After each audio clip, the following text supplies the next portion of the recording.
그래도 저희가 한 3대0 신승 가능하지 않을까. 여기 어떤 경기장에서 하나요?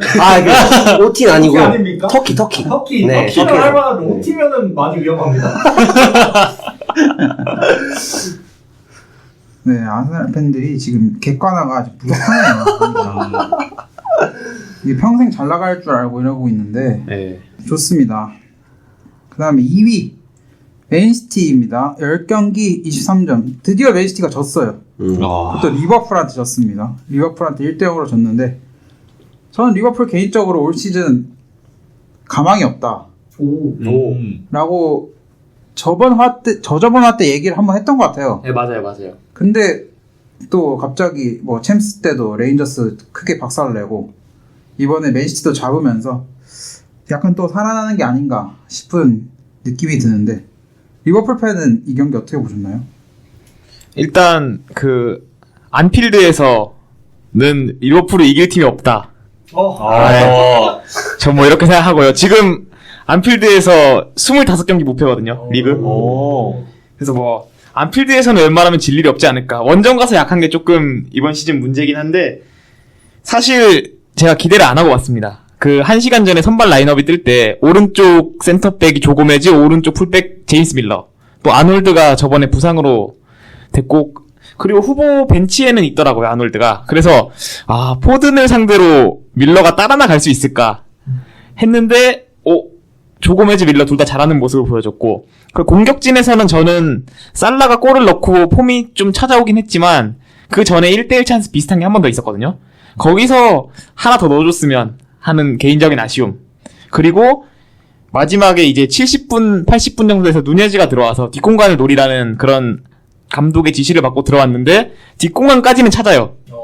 뒷공간 찾고 이제 골문 앞까진 가는데 거기서 자꾸 좀 슈팅을 때린다던가 욕심을 부리는 그런 모습이 있어서 살라가 상당히 화내는 모습이 기억에 남고. 지금 뭘 잘한다고 화를 내고. 살라 정도 공격수 있나요, 아스날에? 지금 현재품 기준으로는 은케티아보다 못합니다. 현재품 기준으로 진짜 나. 아스날이 다 광역 도발을 이제 시작했네요. 인대간 발로군이 더 납니다. 이거 굉장히 자존심 상하는 발언이네요. 사카, 마르티넬리, 발로건 합쳐도 살라가 넣은 골 못 넣기 때문에. 우리 애기들은 아직 나이가 어린데. 살라- 더 있어요. 살라 나이면 잘할 것이다. 살라 나이면은 메날도 경쟁을 하는 게 아니라. 네, 여러분. 어쨌든 그래서 기분 좋은 1대0 승리가 아니었나, 결과를 가져왔기 때문에 이제 좀 반등했으면 좋겠습니다.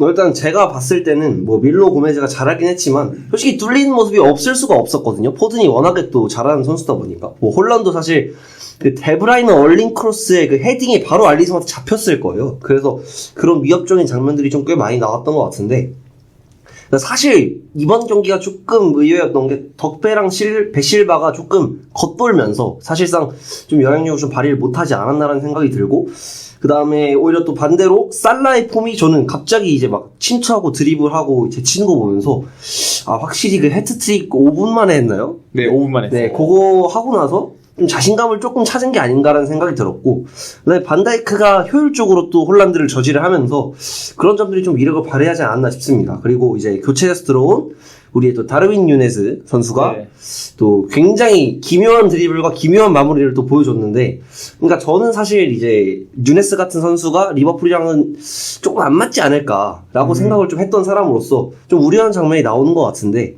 이런 점들이 조금 앞으로 개선이 좀 될 수 있을까요?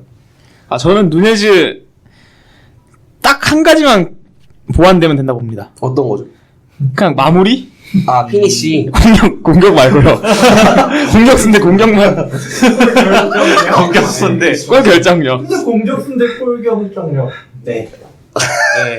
왜냐면 이때 굉장히 피지컬이 좋고 또 이제 헤딩도 따줄 수 있는 선수이기 때문에 헤딩도 잘하는 것 같은데 골을 못 넣어서 그렇지. 사실 골만 못 넣었던 선수는 저희 팀에도 있었는데, 누구죠? 비니시우스라고. 옛날에 진짜 골만 못 넣었거든요. 네. 드리블은 진짜 그 당시 진짜 한 탑5 안에 들었는데 골만 못 넣고 그랬던 애가 지금 이렇게 성장한 걸 보면은 누네스도 할 수 있을까? 근데 비니시우스는 너무 좀 다른 선수고. 네. 새로운 예시가 우리 팀에 라카제트라고 있어요. 네. 골을 못 넣는데 아직도 골을 못 넣어요. 근데 그분은 슈팅을 안 때리시잖아요. 네. 네, 슈팅을 안 때려요. 네, 연계만 하시는 분이라서 네. 좀 미드필더인 줄 알았어요. 아, 좋습니다. 뭐가 좋죠? 제가 그리고 리버풀 이번 경기 느낀 점은 아놀드가 혹시 족쇄가 아니었을까? 아, 억제기가 아닌가. 아, 오늘 아놀드가 안 나오게 했죠. 아쉬운 수비력 때문에 이런 현상이 벌어진 건 아닐까 혹시 그렇게 봤죠. 또 오늘의 또 아놀드처럼 칸셀로가 오늘은 아놀드처럼 털려줬기 때문에 뒷공간을 아무래도 이제 좀 풀백 잘 나갈 때처럼 풀백 막 올리고 하는 거는 조금 클롭이 생각해야 되지 않을까.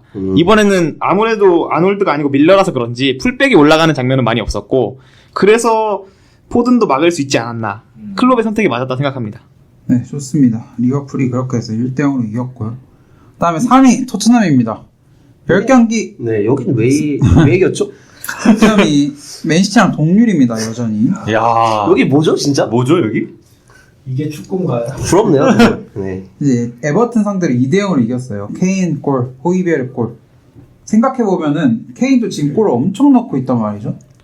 그쵸. 그죠? 지금 득점 2위인 걸로 알고 있는데. 아, 맞아요. 득점이고 90분당 득점도 한 3인가 4인가 하는 걸로 알고 있어. 이제 9골. 10경기 9골인데 이 정도면 원래 득점왕 페이스여야 하지만 위친 한 명이 10경기 지금 15골인가요?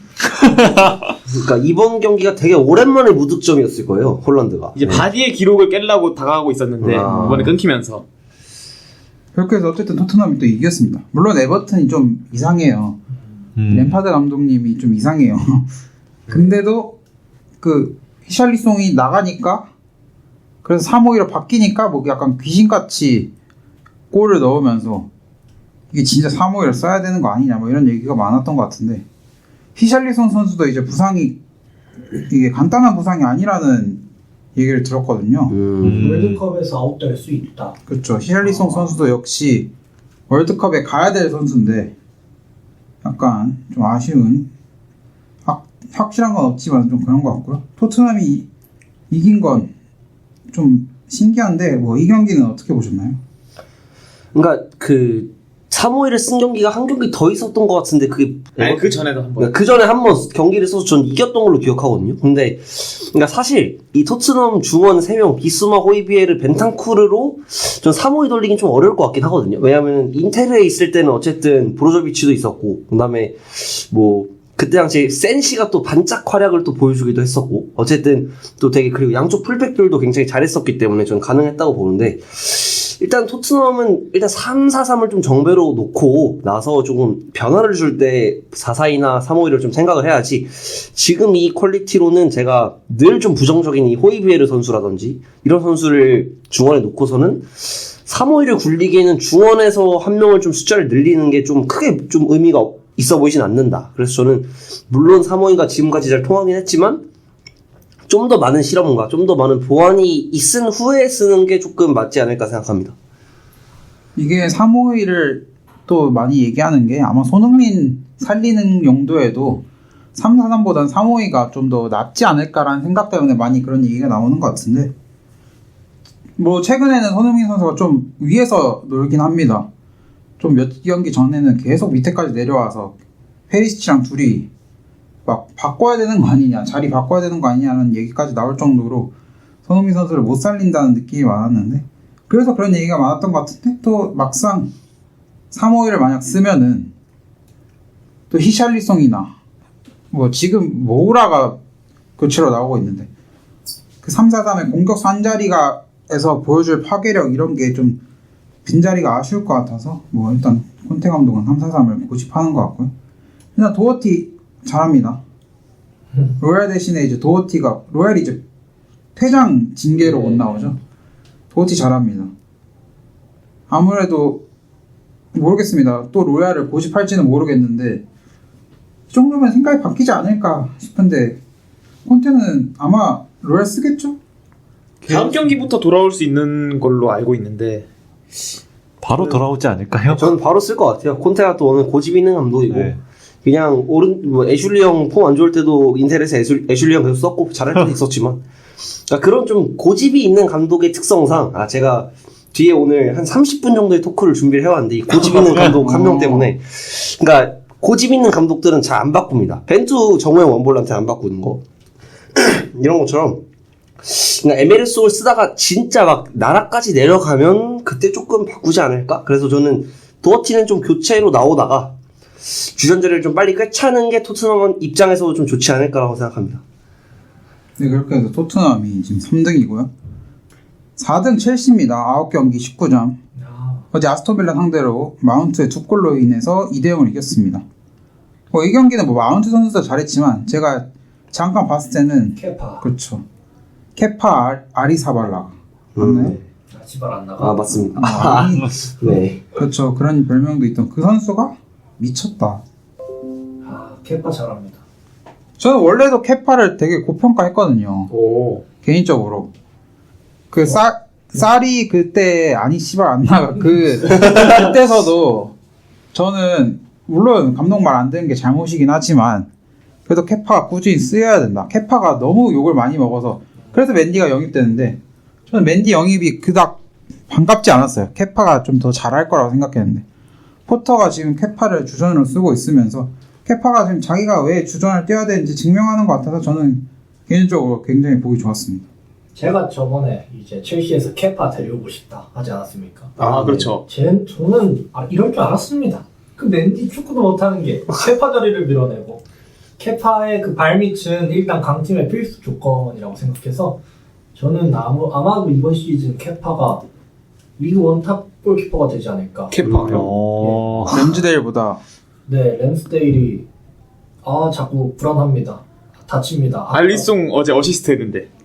알리송 어시스트 했어요? 네. 네. 그 살라골이 그 칸셀루의 가랑이를 들어가면서 네. 알리송 어시 살라골. 램스데일도 어제 가랑이로 골을 막아냈습니다.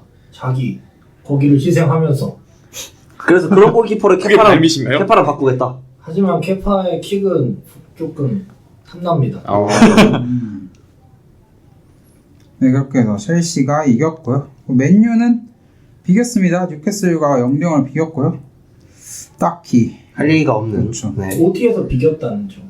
아니 그 뉴캐슬이 강팀이다. 정말 강하다. 그러면 아스날이 지겠네요? 아스날 OT에서 붙으면 진다. 아니 OT에서 붙으면 져요. 아스날 대 뉴캐슬 OT면 OT가 중립 경기장이잖아요. 네. OT에서 붙으면 집니다. 근데 뉴캐슬한테 이득되는 게 없는데 지나요? 아스날한테도 이득되는 게 없죠. 마이너스다. 아스날은 OT에서의 뉴캐슬은 무섭습니다. 네, 그렇게 해서 프리미어리그까지 다뤄봤고요. 저희가 일부러 마지막으로 뺐습니다. 원래 항상 첫 이제 리그를 라리가로 시작하는데 어제 엄청 빅매치가 있었고 그 빅매치에서 빅매치 아닙니다. 네. 네. 답이 없는 경기죠. 그 매치에서 이제 레알 마드리드가 이겼습니다. 아주 손쉽게 찌 발라버렸죠. 쉬웠죠. 저도 되게 쉽다고 느꼈거든요. 레알도 마찬가지로 그렇게 느꼈던 것 같은데 엘 클라시코 3대1로 부셨습니다. 벤제마, 발베르데, 호드리구 골, 페란 토레스가 한 골 넣긴 했는데 이 경기 먼저 레알 팬 승리의 소감 어떻게 보시나요? 일단 뭐 바르셀로나가 그동안 되게 많은 점수 차이로 게다가 실점도 되게 적게 하고 큰 점수 차이로 계속 이겨와서 바르셀로나 일단 우리랑 만났을 때 공격력이 얼마나 될지 공격 얼마나 잘할지 좀 걱정이 됐었는데 막상 만나보니까 챔스에서 허덕대는 것처럼 강팀만 만나면 허덕대는 그런 공격력을 보여준 것 같고 그리고 그럼에도 뭐 되게 공격 작업이나 이런 면에서는 괜찮았지만 마무리 측면에서 되게 많이 아쉬운 장면을 보였고 그에 반해서 레알은 항상 역습 위주로 공격을 많이 했잖아요. 그러다 보니까 역습했을 때 그 한방 결정력이 이번 경기에 이번 엘 클라시코에서는 살아있어가지고 이번에 비니시우스가 처음에 골 넣을 때 비니시우스가 처음에 슈팅했지만 슈테긴이 막아내고 그거를 벤제마가 끝까지 집중해서 굳이 이렇게 넣어버리는 그런 집중력 그리고 발베르데의 중거리 그리고 뭐 벤제마는 이후에 옵사이드로 취소된 골도 있긴 하지만 그런 결정력 그리고 호드리고의 PK 이것까지 하면 확실히 공격적인 면에서 결정력 측면에서 레알이 좀 더 우위에 있어서 좀 쉽게 가져간 면이 있지 않나라는 생각이 드는 경기였고, 그리고 이번 경기 전개하는 걸 봤는데 예전 다른 경기들보다 우측면에서 전개하는 게 많아졌어요. 원래 왼쪽에 비니시우스가 있어서 왼쪽 비니시우스, 그리고 중앙에서 벤제마가 좀 왼쪽으로 가주든지 아니면 앞으로 중앙 쪽으로 집중해 들어가서 그래서 볼 받아준다든지 이런 식으로 전개가 많이 됐는데, 이번에 발베르데가 오른쪽에서 전개도 해주고 그리고 뭐 롱패스도 뿌려주고 하다 보니까 확실히 오른쪽 측면이 살아난 게 이제 좀 좋은 소식이다. 이제 레알이 오른쪽 측면이 많이 약했었는데 거기를 이제 보완할 수 있을 것 같다 해서 되게 긍정적인 결과를 많이 가져온 그런 경기였던 것 같습니다. 이제 발베르데는 제가 봤을 땐 다리를 좀 부러뜨려야 되지 않을까. 사실 이제 엘클 끝났으니까, 엘클 끝나고 챔스도 이제 16강 확정돼서 더 이상 잘 안 뛰어도 되니까 그냥 한 달만 부상해서 휴가 갔다 오고 한 달만 그럼 누가 간단하게. 부시나요? 부수는 거는 저희 레알에 또 한국계 있지 않습니까? 마빈박이 훈련 때 한번 부수고 자신이 몇 번 나와준 다음에 교체로 나오고 그런 식으로 발베르데 빼고 하얗게 마빈박. 발베르데가 우측 윙으로 많이 나오니까 거기 이제 호드리그 들어가고 교체로 이제 마빈박 올라오고 뭐 마리아노보단 낫죠. 한 마리아노보다는 낫죠. 네. 해저드보다도 낫고. 뭐 저는 발베르데가 되게 무서워가지고 그냥 뭐 슈팅 때리는 것도 그렇고 뭐 뛰어다니는 것도 그렇고 속도도 그렇고 좀 부족할 게 없는 선수인 것 같아서 좀 많이 걱정이 됐는데, 그 선수를 직접 맞닥뜨렸던 바르셀로나는 이 경기 어떻게 보셨나요? 일단은 뭐 딱히 사실 이 경기는 사실 언급할 가치가 없는 경기고, 하지만 제가 오늘도 제 톡방에 선언을 했죠. 오늘의 경기가 제가 하는 마지막 바르셀로나 경기 리뷰가 됐거든요. 근데 제가 그게 있습니다. 바르샤 축구가, 그러니까 카페 반응은 제가 매일 보긴 하거든요. 그래서 방향성을 찾아가기 전까지는 이 팀의 경기는 리뷰할 가치가 없다. 그래서 그냥 여러분들께서 다루시는 건 모르겠지만 저는 한마디도 앞으로 하지 않겠다. 그래서 바르셀로나 얘기가 나오면 다 죽닥치고 있겠다. 이런 말씀을 드리겠고요.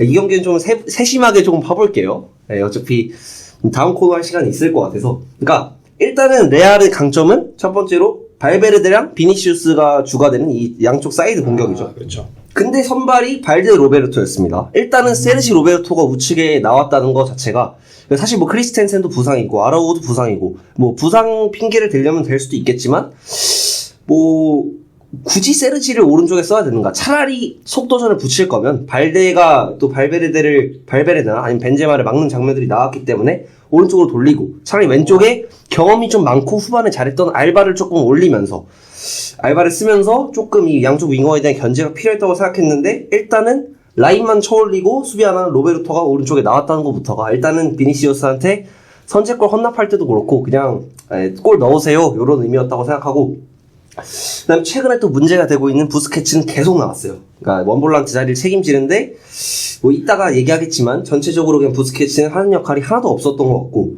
그 다음에 공격진에서 덴피냐 조합이 또 나왔어요. 근데 덴벨레 이 경기 못했고요. 여전히 계속 못해왔던 선수고, 하피냐는 리그 적응의 문제인지 팀 성향의 문제인지 아니면 뭐 사비의 공격 전술의 문제인지 최근에 또 기여도가 많이 떨어진 선수였는데, 어쨌든 이렇게 쓴 거는 뭐 그럴 수 있다, 뭐 그렇게 생각을 하고, 그 다음에 또 프랭키 데용을 선발로 쓴 거는 제가 봤을 때는 조금 압박이라든지 아니면은 전진 패스를 위한 거라고 생각하는데, 뭐 이거는 저는 이해할 수 있는 부분이다라고 생각합니다. 그래서 경기를 좀 보면 초반에 레알이 엄청 몰아붙였죠. 첫 번째 골 넣을 때까지 굉장히 몰아붙이면서 중원에서 우위를 가져갔는데, 그러니까 사실 이 모드리치 크로스 추아메니 조합이 되게 좋았어요. 그러니까 크로스가 미친놈이더라고요. 그러니까 모드리치는 잘한 거 알고 있었고 추맨도 잘한 지가 꽤 오래됐는데, 크로스가 뭐 몸싸움 다 버티고, 첫 번째 비니시우스 골 할 때 이제 부스케츠인가요? 뒤에서 잡았는데 그냥 바로 발로 밀어주고 이제 속도로 털었잖아요.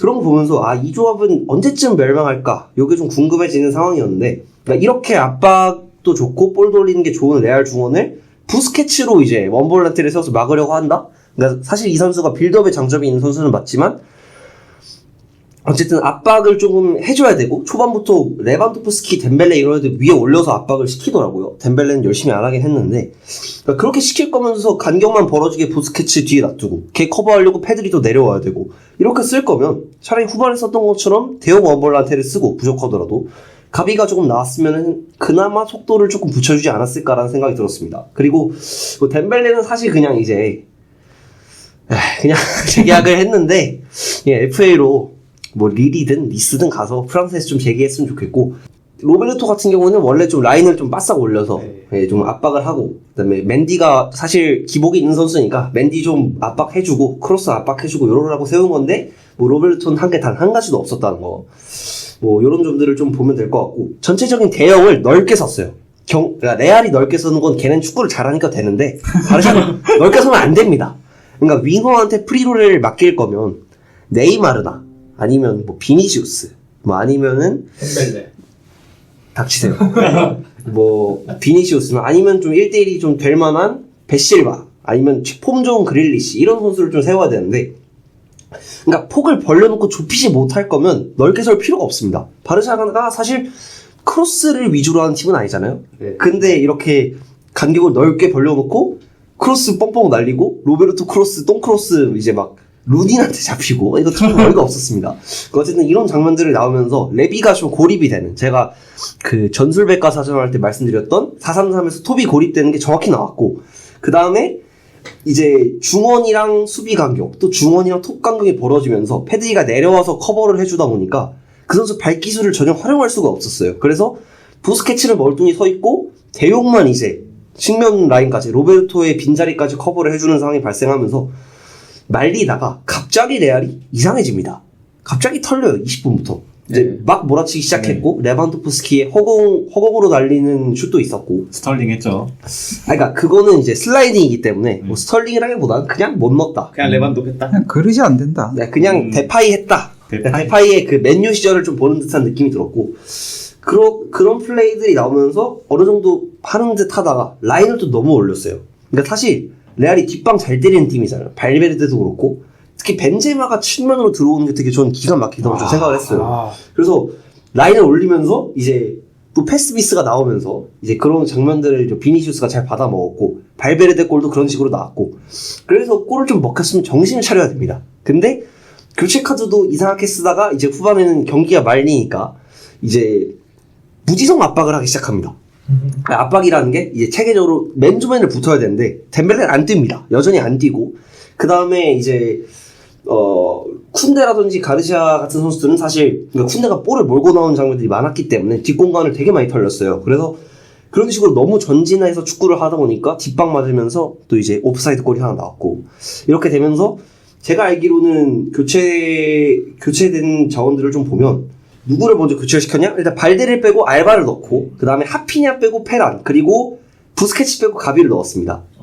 그러니까 사실 가비는 잘했어요. 그러니까 가비가 되게 많이 부딪히고 카드도 받았는데 이러라고 전 이 선수 넣었다고 보고 알바도 잘했고 근데 페란은 뭐 골은 넣긴 했지만 사실 뭐 그닥 큰 영향을 보여주지는 못했어요. 근데 부스케츠 선수가 나가면서 대용이 내려왔기 때문에 사실 볼 배급은 조금 되게 떨어질 수밖에 없단 말이죠. 그렇게 되면서 이제 다시 한번 이제 또 호드리고한테 또 골을 먹히면서 이제 그 호드리고한테 골을 먹히는 반칙 상황도 사실은 이제 에릭 가르시아의 좀 발을 밟았는데 저는 의도한 건 아니라고 보고 그건 좀 어쩔 수 없는 상황이었다고 보는데 바르샤가 후반에 이제 페란이 골을 넣을 때 했던 축구를 저는 전반부터 좀 했어야 된다고 봐요. 그러니까 강하게 조금 밀어붙이고 좀 부딪혀주고 그렇게 하면서 레알을 조금 괴롭혔어야 되는데 그러니까 압박을 하는데 압박을 안 했어요. 그러니까 붙긴 붙는데 수비를 안 하는 거예요. 그러니까 이제 벤제마한테 골 먹힐 때도 이제 수비가 제대로 안 되면서 비니시우스의 이 슈팅을 막아냈음에도 아무도 붙지 않았어요. 사실 비니시우스가 침투할 때 로베르토는 멀뚱멀뚱 크로스만 보고 있다가 뒤로 이제 선수가 들어간 걸 보지 못했고 그러니까 이렇게 결과가 조금 말도 안 되게 나오면서 그러니까 말이 안 된다는 게 이겼어야 되는 경기라는 게 아니라 내용이 정말 답이 없었던 경기가 나오면서 저는 차비가 이제 무슨 축구를 하려는지 모르겠다는 반응이 많았던 것도 맞고 그냥 진짜 뭐 하려는지 모르겠습니다. 그러니까 이 라인업을 왜 세웠는지 납득도 안 되고 이 측면 자원들로 왜 개인 플레이를 시키는지도 모르겠고 왜 크로스를 올리는지도 모르겠고 그 다음에 수비 라인 또 왜 이렇게 세운지 모르겠고, 부스케츠 왜 쓰는지 모르겠고, 그러니까 의문투성이라는 점이, 그러니까 저는 조금 이제 차비 감독이 색깔을 찾아야 된다. 사실 아르테타도 2년차까지는 하는 거 없었습니다. 그러니까 8등을 했겠죠. 7등 했겠죠. 색깔은 보여줬습니다. 저는 그게 무슨 색깔이었죠? 노란색? 네. 뭐죠? 옐로 카드 많이 받았다. 레드 카드를 많이 받았어요. 네, 그쵸. 그러니까 그러다가 사실 뭐 윤곽이 잡히는 데까지 오래 걸리긴 했습니다. 하지만 지난 엘클 4대0으로 이겼던 경기만 봐도 벤제마가 없긴 했지만 되게 잘했어요. 그러니까 당시 덴벨레는 크로스 머신이었기 때문에 조금 지금이랑은 프리롤이 아니니까 제외를 좀 하고, 이때 페란 오바메양을 쓰면서 확실히 이제 압박적으로 잘 가져왔고, 그 다음에 아라우오가 비니시우스를 좀 꺾고 묶는 장면이 있었고, 그러니까 이때 선발 라인을 보면 피케 정도 제외하고는 다 이해가 됩니다. 왜 이 라인업을 썼는지.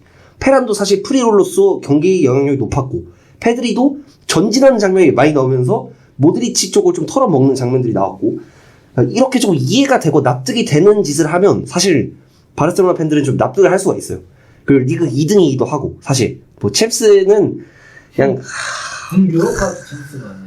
아니, 그러니까 챔스 뛰고 있잖아. 그러니까 챔스는 사실 뭐 그럴 수 있다고 생각해요. 뭐 사실 너무 강팀도 만났고, 그 다음에 강팀. 네, 인텔의 강팀입니다. 저는 네, 오늘이 마지막 바르샤 얘기하는 거 있듯이 좀 얘기하자면, 사실 전술적으로 좀 준비가 확실히 좀 잘 돼 있었던 팀이기 때문에 좀 무전술 차비가 좀 질만하지 않았나, 뭐 이해가 되는데, 이렇게 조금 무지성 축구를 앞으로 좀 보여주다 보면 그냥 이제 챔스에서도, 그러니까 이번엔 좀 조편성이 되게 운이 안 좋았다고 보는데, 그러니까 근근히 뭐 16강 2등으로 올라가서 떨어지고 좀 이런 팀이 되지 않을까. 그래서 저는 사실 유로파 내려가는 게 좀 납득이 되는 축구를 했고, 제가 오랜만에 좀 경기 보면서 화가 났던 경기였던 것 같아서. 오랜만이요? 그러니까 사실 인테리전 질 때도 즐거웠습니다. 아, 그런가요? 그러니까 사실 그냥 재밌는 경기네라고 봤고, 재밌었어요 그게? 3대3 될 때, 그다음 첫 번째 경기 질 때는 그냥 둘 다 못했는데 클러치가 좀 좋았다고 저는 생각을 했고, 미넨전도 2대0으로 졌지만 젖잘싸다. 그러니까 나름의 분전을 했다. 저는 그렇게 봤기 때문에 긍정적이시네요. 굉장히 납득을 했고, 그럼 챔스를 잘했네요, 이번 시즌에. 다 젖잘싸고 재밌는 재밌었고 거예요. 했으면. 저는 재밌고자 사실 보는 건데, 축구를. 이렇게 이딴 식으로 축구할 거면 잘한 게 맞지 않나.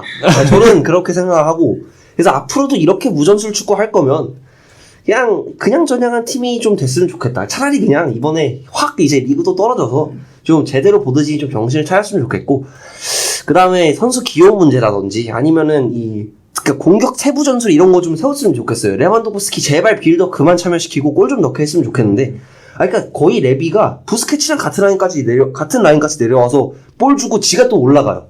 나이 34입니다, 만으로. 그런 사람을 이제 내려와서 빌드업까지 시키고, 전성기가 아니잖아요? 뭐, 벤제마처럼 초인적인 갑자기 각성을 한 것도 아니고. 그래서 저는 조금 전술적인 색채를 갖추면, 라리가에서 7등을 해도 좋으니, 제발 좀 전술적인 색깔만 좀 갖춰라라고 좀 얘기를 하고 싶습니다. 저는 워낙에 과정 중시자고, 사실 그냥 좀 잘 만들어진 축구면 저도 상관이 없다라고 생각을 하는 사람이기 때문에, 제발 좀 전술의 색채를 좀 찾았으면 좋겠다는 게, 제가 진짜 어제 그렇게 승질을 내면서 볼 수가 없었어요. 그러니까 저도 돼요. 6대0으로 쳐발려도 됩니다. 근데 뭘 하려는지는 좀 알 필요가 있다고 생각해요. 선수 많이 샀잖아요. 그리고 자기가 원하는 대로 초반에 뭐 승승장구도 했고, 그러면 색채가 나와야 됩니다. 근데 무색채일 거면 다 이기던가, 못 이기잖아요? 그러면 과정이라도 좀 보여줘라. 네, 제가 하는 마지막 바르샤 리뷰였고요. 그럼 브라이튼 팬 하세요? 브라이튼 팬. 브라이트가 강하고 네. 이기지 못해도 좋네. 이기는 것도 꽤 많이 했어요. 그건 맞죠. 근데 뭐 브라이튼 제가 잘 모르니까. 네. 그냥 저는 강팀에 맞는 좀 내용을 갖췄으면 좋겠다. 라리가에서 사실 탑독이잖아요. 그럴 거면 언더독 해라. 네, 이렇게 말씀드리고 싶습니다. 아무도 탑독이라 지금 생각하지 않습니다. 사실 그래도 리그 2, 3등 할 깜냥은 되지 않습니까? 세비야도 좀 답이 없고. 2, 3등이라고 하는 게 슬프네요. 어쩔 수 없죠. 사실 전술이 약하기 때문에. 그 얘기 듣다가 생각났는데, 팬들이 약간 그런 걸로 갈리잖아요. 결과를 중시하는 팬들. 그렇죠. 준석이처럼 좀 경기 내용이 재밌어야 된다. 내용이 재밌어야 되니까 의미가 있어야 된다. 그러니까 잘 내려앉든가, 뭐 5-4-1 써가지고 내려앉고 뒷방만 날리든가, 뭐 그런 것도 아니고, 4-3-3이 전혀 의미 없는 4-3-3이었다는 거죠. 그래서 저는 그 점이 화가 나는 거고, 그냥 뭐 사실 바르샤가 이제 워낙에 많이 까이고 있고, 모든 커뮤니티에서 이제 이때다 이제 물어보자 하기 때문에, 저는 사실 이제 예전에야 뭐 바르샤 얘기하면 발끈도 하고 이제 아스날이랑 1대1도 붙여보고 했는데 이제 저는 더 이상 그럴 힘이 없습니다. 이제 바르샤 경기를 제대로 팔로잉할 힘이 없기 때문에 저는 프리미어리그 열심히 보고 김민재 경기 좀 열심히 보고 그러면서 좀 바르샤가 좀 색채를 찾을 때까지 조금 저는 떠나 있겠습니다. 네. 그 이번 여름 이적 시장 때 그렇게 길을 모아서 막 긁어왔잖아요, 선수. 잘 보냈잖아요 이적 시장은 특히. 하피냐. 양아치 같이 보냈죠. 그러니까 사실 의미가 있을 거라고 모든 팬들은 생각했어요. 왜냐면 지난 1월부터 6월까지 차비가 그 임시 감독 때 했던 축구는 굉장히 저는 유의미한 압박과 유의미한 패스 전개와 또 덴벨레를 살려놓고 또 아다마 트라오레 같은 애들을 이제 어시스트 머신으로 만들어버린 저는 굉장히 의미 있는 전술을 좀 펼쳤다고 생각하는데 그 간파를 당했으면 바꿔야 되잖아요. 근데 바꾸지 않고 이제 무의미한 무전술 축구로 이제 로날드 쿠만의 그림자가 슬슬 좀 보이는 저는 그래서 조금 빨리 의미를 찾았으면 좋겠다는 말씀을 드리고 싶고 사실 뭐 이적 시장은 잘 보는 건 맞죠. 왜? 원하는 선수를 사왔으니까. 그런 점에서는 의미가 있지만 쓰지 못하면 결국은 이제 영끌해서 실패한 그런 이적 시장이 되는 거기 때문에 뭐 생각이 있다면 알아서 바꿔야죠. 네. 그 정도로 사줬는데 그런 생각이 듭니다. 감독 경질 가능성도 보시나요? 아니 뭐 사실 그 바르샤 팬들은 되게 순수하다고 제가 말씀드렸잖아요. 꿈을 꾸고 있습니다. 순수요? 굉장히 순수합니다. 여러분들 카페를 안 보셨을지 모르겠지만 그런 타락한 철새들을 보지 마시고 이 팬들만큼은 순수합니다. 그래서 토마스 투일이 오면 어떻겠냐. 야, 이거 그러니까 벌써 그러니까 벌써 이제 꿈을 꾸고 있는데 모든 이제 현실적인 팬들은 이제 거기서도 가능성 1%니까 꿈을 깨고 차비를 좀 기다려보자 이런 얘기가 많잖아요. 그럴 바에 그냥 빌바오의 발베르데 데리고 와서 다시 그냥 닭공축구로 가자. 무전술 닭공축구가 차라리 낫지 않을까. 그래서 저는 기다리는 게 맞다고 보지만 잘라도 저는 불만은 토로하지 않겠다. 이렇게 말씀드리겠습니다. 그래서 저는 앞으로 바르샤를 응원하기는 좀 힘들지 않을까. 저는 이렇게 결과가 없는 팀 차라리 브라이튼을 응원하겠습니다.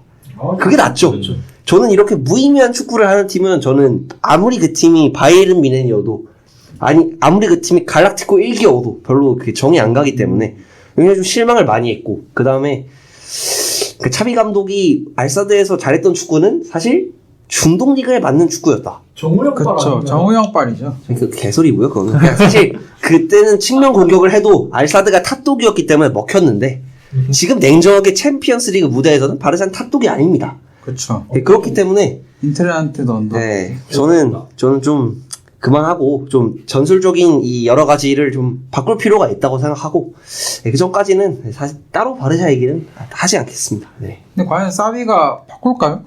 그러니까- 사비도 제가 알기로는 에고가 굉장히 세고 특히 이제 바르셀로나 DNA 그러면서 이제 본인들이 이제 고귀한 무슨 신성한 축구인 양 그런 발언 때문에 약간 비호감이라고 생각하는 사람들이 많은 걸로 알고 있고 한데 과연 그 사비가 뭔가 유도리 있는 판단을 할지 저는 좀 그게 의문인 것 같아서 어떻게 보시나요?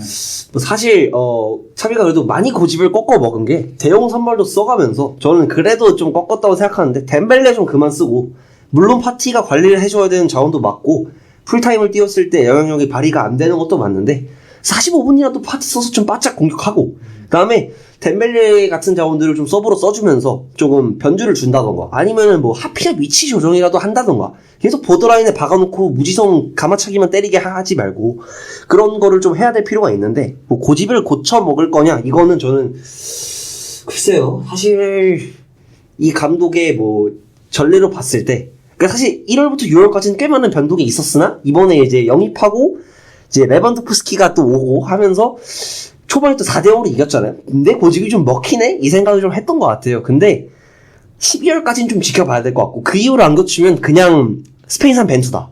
네, 저는 그렇게 말씀드릴 수 있겠고 뭐 바르샤 DNA가 사실 지나가면서 많이 바뀌잖아요. 이미 인류는 진화의 과정을 마쳤다. 그렇기 때문에 그 DNA는 소실됐거나 아니면 그거에 조금 항체가 생기지 않았나.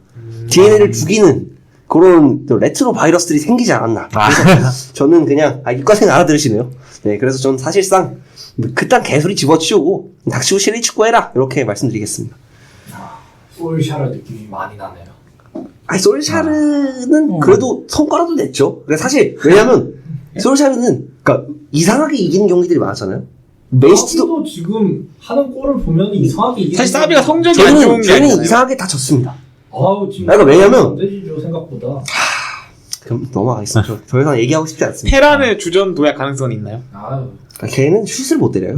네. 괜찮아요. 그러니까 그냥 마른 아다마 정도로 생각하시면 플레이메이킹, 피지컬 없는 그러니까 아다마. 플레이메이킹 좀 되는 아다마. 그러니까 그래서 좋은데? 저희 카페에서 비유를 한 거는 이제 지혜의 느낌이 많이 난다. 지으는 하핀이 아닌가요? 브라질 약간- 지으. 아, 그러니까 그 지혜처럼, 그러니까 본인이 좀 뭘 많이 하려고 볼을 끄는데 정작 성과가 나지 않는 선수다. 하피냐는 오히려 이제 난사형 선수로 좀 변모를 하고 있어요. 이제 차비가 그렇게 쓰면서 이제 무지성 크로스충, 무지성 난사충으로 좀 변모를 하고 있다. 박스박 슈팅. 제가 지금 딱히 비유할 선수가 생각은 안 나는데, 맨유 시절 산체스. 아니 걔는 중앙에서 지랄했잖아요. 걔런에서 말고. 아, 그 약간 조금 크로스, 그러니까 오도이 느낌이 좀 난다. 네, 그러니까 오도이처럼 측면에서 라인 파고드는 거 인정. 그런 거 아닙니다. 근데 이제 갑자기 접고 가마차기 아니면 접고 크로스 이런 좀 무의미한 플레이들을 많이 하는 느낌이 들어서 뭐 그 폼 떨어진 아자르 느낌도 좀 나고 그래서 좀 그냥 좀 답이 없다고 생각하기 때문에 좀 빨리 바꿔라. 네, 바꿔라만 한 10번 하는 건데 바꿔라. 네, 여기까지만 하겠습니다. 아, 제가 오늘 뭐 아까 녹음 전에도 말했지만 준석이 없으면 오늘 녹음이 어려울 것 같다. 이제 준석이가 좀 발끈해하면서 좀 비판을 좀 세게 하는 걸 원했는데 약간 좀 마음이 차분해진 것 같아요, 준석이가. 이미 그러니까 저는 사실 그러니까 인테르 1차전을 보면서 뭐지? 이렇게 3-5-1을 상대로 이런 전술을 들고 나온다고? 라고 생각했고 그 다음에 리그에서 1대0 신승 경기들이 좀 나오면서 와 이거 공격을 하겠다는 건가라는 생각이 들었고 2차전 이제 레반도프스키 동점골 전까지 이제 경기들을 보면서 그냥 이거는 선수들 프리롤로 11명으로 얘들아 경기다 경기 뛰어야 돼 알았지? 뭐 할까요? 경기 뛰라고 이 얘기만 하고 들어간 느낌이 난다고 생각했고 엘크를 보면서 그게 조금 여실히 느껴지지 않았나. 그래서 저는 차라리 그냥 조금 밑으로 가서 정신을 좀 차리는 게 뭐 한 헤타페한테 6대0으로 지고 이러면서 좀 정신을 차리는 게 맞지 않을까. 근데 또 그런데 또 안 집니다. 이상하게. 그러니까 갑자기 또 이상하게 또 레반도프스키가 또 귀신 같은 그런 또- 경기 잘해요. 그러니까 잘한다기보다는 갑자기 그 귀신 같은 골들이 나오고 템벨레 갑자기 막 주사위 6개 나오고 이러면서 또 정신을 못 차릴 수 있기 때문에 그냥 깔끔하게 좀 털리고 깔끔하게 좀 정신을 차렸으면 좋겠다. 그러니까 분수에 맞는 축구를 해라라고 좀 말을 하고 싶습니다. 그러니까 레알 중원 그 말도 안 되는 3명 있잖아요. 모드리치, 크로스, 그 다음에 추아메니 요 자원들을 상대로 압박을 붙였으면 이 데인마크를 붙이든가. 사실 지역 방어는 못합니다. 부스케츠로.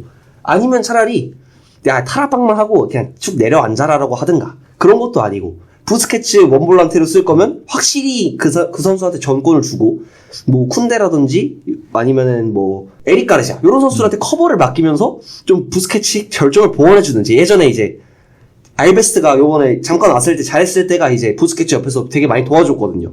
뭐 그렇게 쓴다든지 뭐 그런 것도 아니고.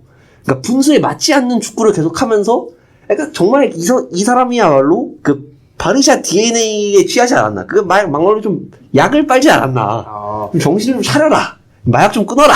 이렇게 좀 말을 하고 싶습니다. 그래서 제가 이거 12번째입니다. 바뀌어라. 바뀌어라. 여기까지. 스페인의 토트넘.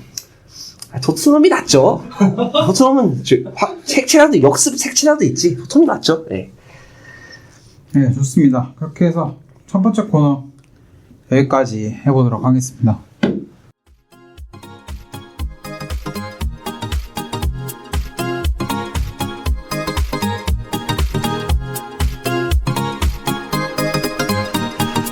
네, 두 번째 코너입니다.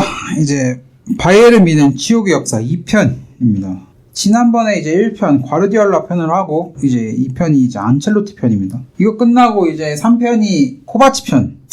중대장.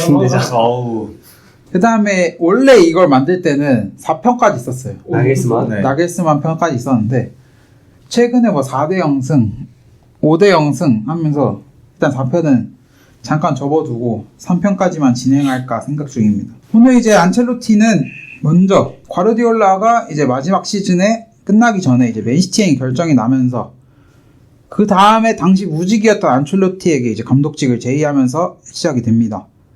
이때 안첼로티가 레알 마드리드에서 다음에 이제 무직 상태였는데 그때 어떻게 나갔었죠? 그때 전방 시즌 아마 19라운드까지인가 전반기를 거의 무패 가까이 아, 맞아요. 거의 한 패도 1, 2패 밖에 안 하고 거의 완벽하게 승점 한 10점 이상 벌려내면서 압도적 1위를 달리다가 후반기에 MSN한테 털렸죠. MSN한테 털리기도 했고 전반기 선수를 너무 갈아 쓴 나머지 후반기에 선수들이 퍼지면서 계속 지고 결국 안 좋은 결과를 냈던 그런 시즌 때문에 안첼로티가 바로 경질돼서 무직이 됐던 거였습니다.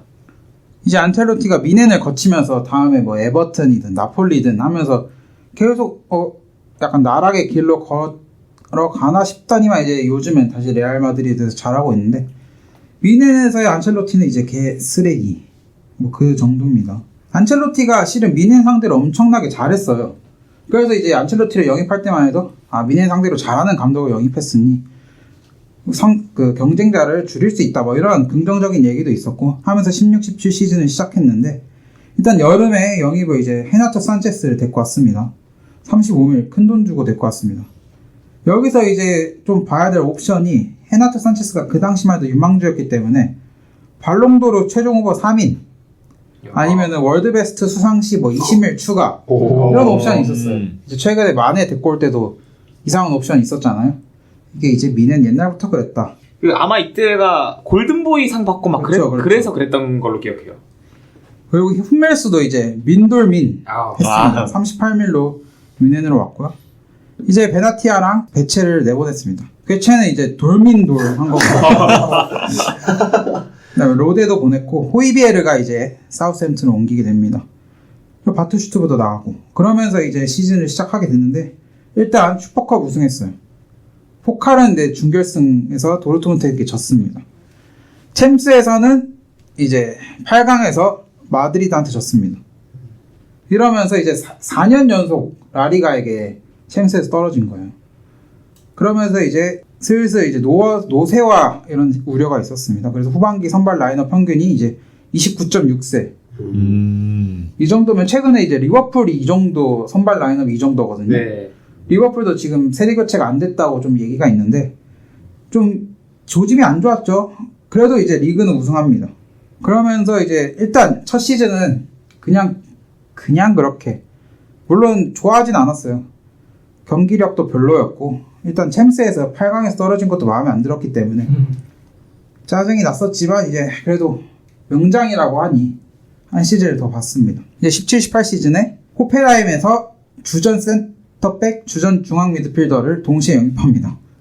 세바스티안 루디랑 이제 질레 선수고 그 다음에 그나브리 선수도 영입했고요. 톨리소 선수 미넨 역사상 최고의 이적료 41밀로 영입합니다.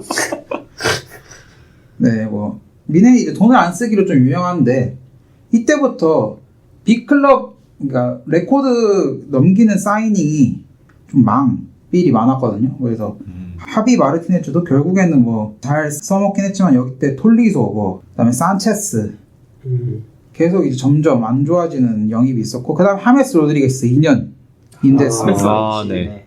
이제 안첼로티가 하메스를 잘 썼다가 이제 그 다음에 안첼로티 나가니까 하메스가 이제 자리를 잃어버려가지고 하메스를 데리고 올 때 이제 팬들은 그래도 세계 최고의 선수였고 안첼로티 잘 썼으니까 한번 기대해볼 만하다 이렇게 해서 영입을 했고요. 더글라스 코스타, 헤나토 산체스 그리고 베나티아를 임대 보냈습니다. 독일 슈퍼컵은 당연히 우승했습니다. 근데 이제 안첼로티가 오래 못 가죠. 챔스 조별리그 2차전에서 PSG 상대로 3-0으로 진 후 바로 경질됐습니다. 바로 경질됐습니다. 이때가 이브라 있을 때가 맞나요? 아니요, 이브라가 LA 갤럭시 가는 뒤인가요? 카바니 뛸 때. 맨유 있을 때. 맨유 있을 때. 제가 이때 고3이었거든요.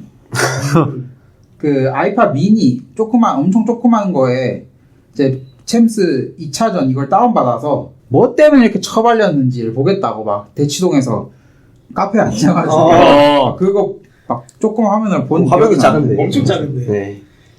이때부터 기사가 우후죽순 쏟아지기 시작했어요. 그동안 이제 뭐 자체적으로 뭐 엠바고에 걸려있던지 아니면 뭐 숨겨주기였던지 아니면 뭐 때 되니까 갑자기 물밀듯이 터져 나오는 건지 몰랐겠지만 이제 전술적 능력에 의심된다. 운영이 말이 안 된다. 경기력이 쓰레기였다 하면서 기사가 계속 나오는데 결정적이었던 거는 이제 선수단과의 불화였습니다. 안첼로티 하면은 이제 덕장, 선수들과의 친하다. 뭐 가투소가 안첼로티 뭐 세레머니 할 때 그 괴롭히는 장난 같은 거 보면은 아 선수들이랑 사이 좋다. 이런 걸 느낄 수 있었는데 미넨에서는 이제 선수단과 불화가 있었습니다. 단적인 예로 이 PSG 경기전에서는 선수 명단 딱 11명 알려주고 아무런 얘기도 안 했대요. 그 다음에 보아탱 로번을 중용하지 않았는데 그런 얘기도 얘기 안 해줬고 코망 길레같이 어리고 팀에 온 지 많이 안 된 선수들에게는 어떤 전술인지 뭐 너네들이 어떻게 뛰어야 되는지를 전혀 얘기를 안 해줬다고 합니다. 그러면서 선수단이 불화가 되었고 그 다음에 이 선수단과의 불화를 이제 보드진이 어느 정도 수용해서 경질을 했다. 이렇게 보시면 될 것 같아요. 이 선수단과의 불화 원인 중에 하나가 바로 훈련량인데요. 훈련량이 이제 급격하게 줄어들었다고 합니다. 이제 이전에 감독이었던 과르디올라 감독은 좀 빡세고 훈련도 좀 체계적이고 좀 신박한 걸 많이 했다고 하는데 안첼로티는 훈련을 하지 않았고 선수들이 뭐 항의하고 뭐 불만을 표시해도 어떤 반응도 보이지 않았다고 합니다. 했던 훈련이 이제 워밍업 3분, 서킷 운동 30분 이러고 이제 훈련을 끝냈대요.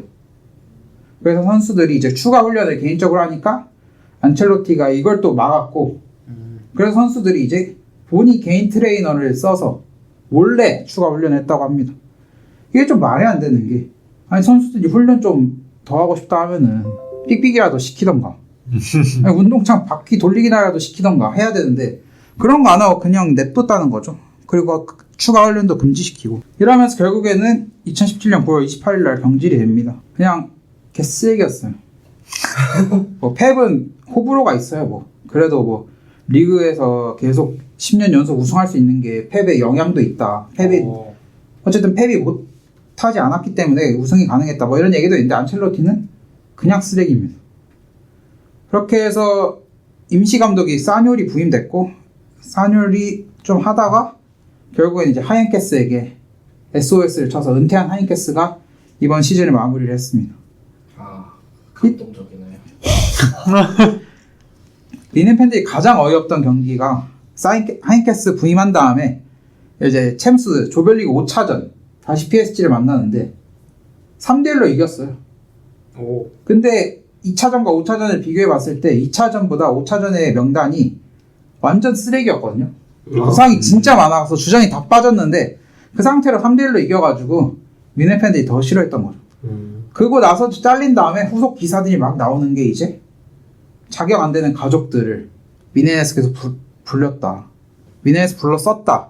이런 것 때문에 더 분노를 일었는데 뭐 최근에는 이 아들 다비데 안첼로티가 뭐 레알 마드리드에서 조금 성과가 있다. 이런 얘기를 들었는데 이때 당시만 해도 자격증이 없습니다. 근데 수석 코치였어요. 그 다음에 4위가 베니아미노 풀코라고 또 영양사인데 또 얘도 찾아보니까 안첼로티가 계속 따라다니더라고요. 이래 자격이 없는 가족들을 계속 쓰는 이런 문제도 있고 일단 얼마 전에 제가 나겔스만에게도 지적했던 점 중에 하나인 밀러를 못 썼다. 밀러가 부진하면 그 감독은 잘리게 되어 있습니다. 아, 밀러가 굉장히 뭐 그거 같네요. 어떻죠? 최순실? 밀순실.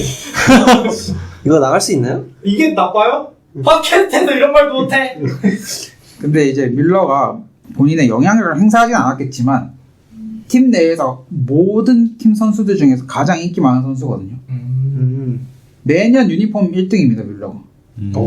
어쨌든 독일인이고 성골 유스고 뭐 다른 팀 어디 안 갔고 거기다가 여기서 은퇴할 것 같은 조짐을 보이기 때문에 밀러는 뭐 레전드죠. 바이에른 뮌헨은. 사실 예전에 이제 레알 이적설 한번 났다가 이제 그때 또 본인이 안 간다고 일축을 했는지 그냥 가지를 않았는지 그러면서 또 조금 미넨 팬들 입장에선 되게 좀 로열티 있는 선수로 좀 남지 않았나라는 생각이 듭니다. 가장 찐했던 건 이제 바날 감독 시절 맨유 이적설이 좀 찐했는데 네, 그때 이제 밀러가 단호히 거절을 했죠. 안 간다고. 맨유는 안 간다.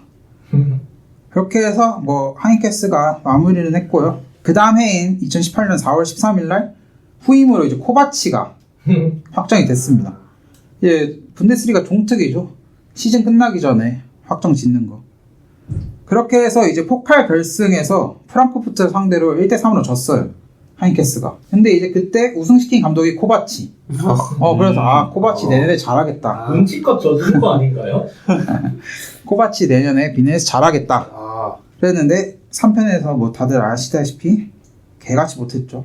중대장은 실망했다. 중대장은 실망했다. 그 다음에 챔스도 하인케스가 뭐 잘하긴 했지만 결국은 4강에서 레알 마드리드에게 또 탈락하면서 뭐 이때 레알은 사실 때 레알은 거의 천하무적하면 되기 때문에. 5년 연속 스페인 팀에게 챔스에서 떨어졌습니다.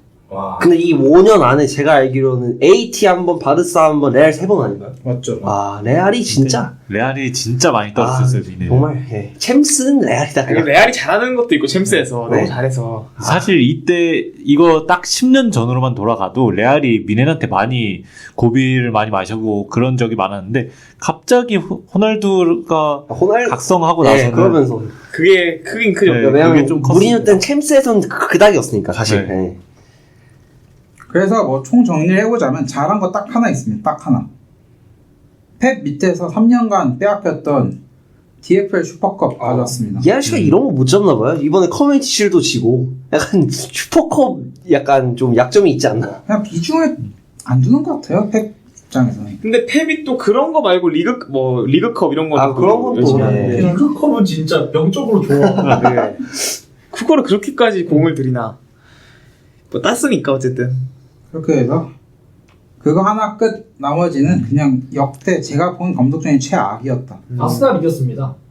5대1 두 번 했어. 그거 뭐 대단한 일인가요?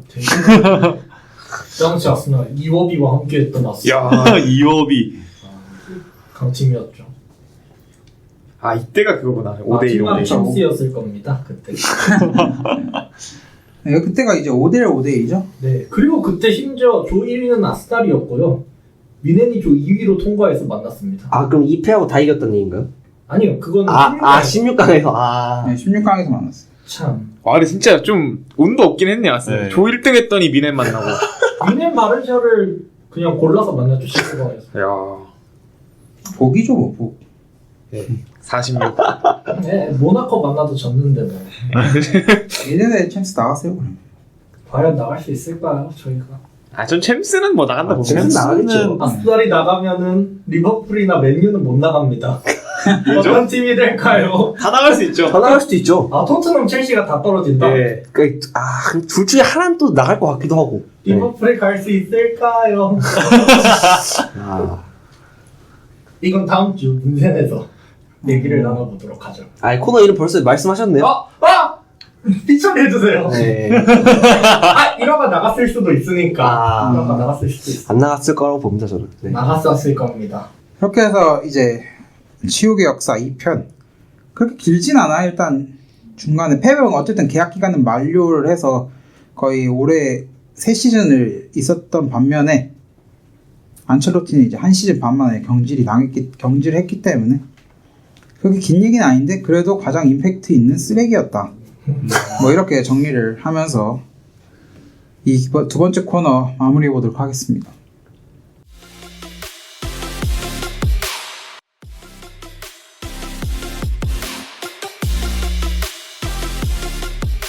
자, 이렇게 해서 오늘 코너 모두 마무리해 보도록 하겠습니다. 오늘 2개밖에 안 했어요. 일단 바르샤 엘 클라시코 여파로 이제 준석이가 뭐 말을 많이 했어요. 뭐 이번에 이제 이걸 끝으로 뭐 바르샤 리뷰를 안 한다는 개소리를 또 하긴 했는데 어차피 저희가 유로파 리뷰를 해야 될 거 아닙니까? 유로파 해야죠. 저는 하지 않겠습니다. 지금 이벤트가 될 것 같습니다. 그렇죠. 그렇기 때문에 뭐 저희는 계속 바르샤 이야기를 할 거고 네. 계속 거기서 알아서 리액션을 할 겁니다. 유로파에서 떨어질 수도 있기 때문에 그러면 또 더 큰 충격이 있겠죠. 오늘은 뭐 그렇게 해서 오늘 두 개의 코너를 진행했고요. 저희가 이제 시험기간입니다. 그렇게 해서 다음 주부터는 아마 한 주간 또 쉬어야 될 것 같은데 저는 끝났는데 물론 성관이도 상관없고 은혁이 형도 아마 끝났을 거예요. 은혁이 형도 수업을 많이 듣지도 않은 걸로 알고 있어서 근데 여기 이제 제일 중요한 멤버인 1학년 3명. 그렇죠. 1학년 3명이 아직 시험 기간이기 때문에 다음 주 한 주는 쉬어가는 걸로 하고요. 저희는 10월 31일 날 23화 녹음으로 다시 찾아오도록 하겠습니다. 지금까지 FC 한양 22화였고요. 끝까지 들어주셔서 정말 감사합니다. 감사합니다. 감사합니다.